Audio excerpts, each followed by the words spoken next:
There's a side of refugee camps that you've seen before, and a side that you have not. My name is Karin Muller. I filmed the horror of war firsthand, but never really knew what happened to the civilians who fled during the strife. So I decided to spend 3 months alone in a Sudanese refugee camp to see how people who've lost everything rebuild their lives from scratch.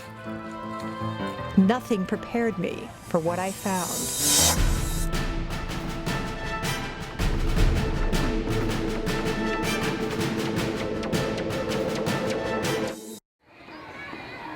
If you're going to understand the refugee camps, you have to know what their lives were like before the war, in peaceful villages scattered throughout Western Sudan.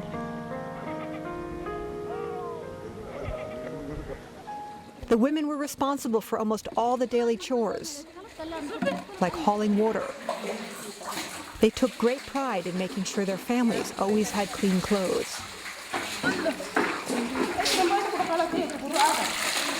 They taught their daughters so that they would attract good husbands and marry well. It was the men's responsibility to protect the village with whatever weapons they could make or find. They also worked communally on larger construction projects, like building houses for new wives.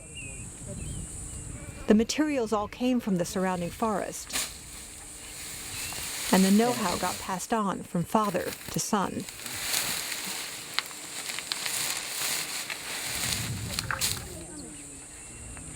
There was no such thing as retirement. Everyone just worked until they dropped dead, though the elderly were treated with great respect. It was their job to teach the next generation all the skills they needed to grow up into proper men. Abdullah's almost blind and has to tie the knots by feel, but his teeth still work just fine.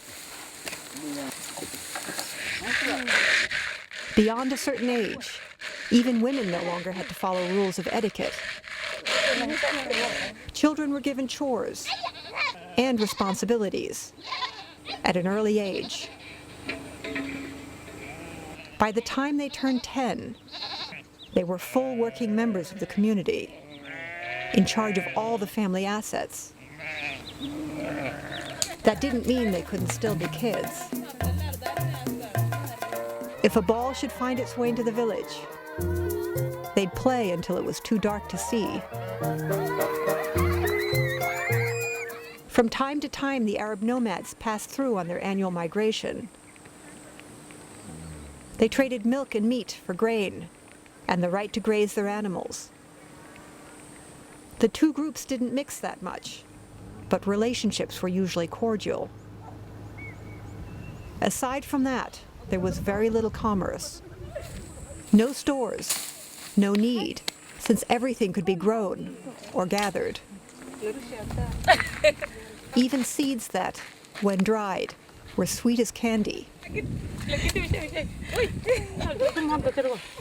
And as a bonus, their pits could be pressed for oil.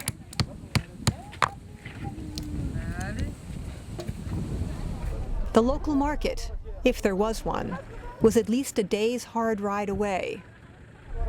It was a place to sell any excess harvest and buy a few luxuries, or parlay special skills into a bit of extra cash. Any good-sized town was almost certainly out of reach, though once or twice a year, the men would make the journey to sell livestock or buy a new amulet, or knife and sheath. The country's capital, Khartoum, was a world away. Inconceivable. Though lately, a few Western inventions were just starting to creep in. Time didn't just move slowly in these rural villages. To all intents and purposes, it stopped 500 years ago. No phones, no cars, no electricity, no television sets. In fact, there was nothing more important than hanging out with family and friends. These were social societies, not economic ones. Extended families and interpersonal relationships were the only things that really mattered.